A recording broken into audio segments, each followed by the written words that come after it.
Kabla ya kufanya hivyo, nianze na jambo la huzuni lililotokea hapa nchini, na naomba waheshimiwa wote, wabunge na waalikwa, tusimame kwa dakika moja ili kuwaombea wenzetu.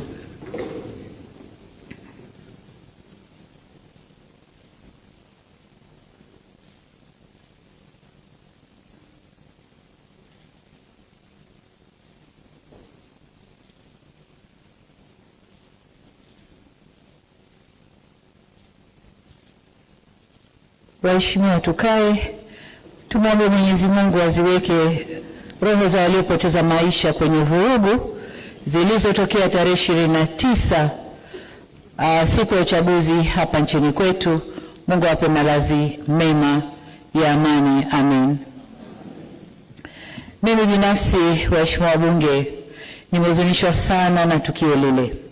Natoa pole kwa familia zote zilizopoteza wapendwa wao, na tunaomba Mwenyezi Mungu kama tulivyoomba awapumzishe kwa amani. Aidha, kwa majeruhi tunawaombea wapone kwa haraka, na kwa wale waliopoteza mali zao tunawaomba wawe na stahamala na uvumilivu. Serikali imechukua hatua ya kuunda tume ya kuchunguza yaliyotokea, yani inquiry commission, ili tujue kiini cha tatizo.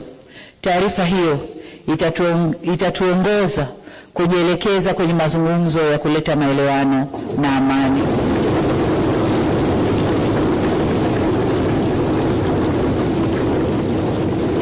Mheshimiwa Spika, baada ya kueleza sononeko hilo, nijielekeze sasa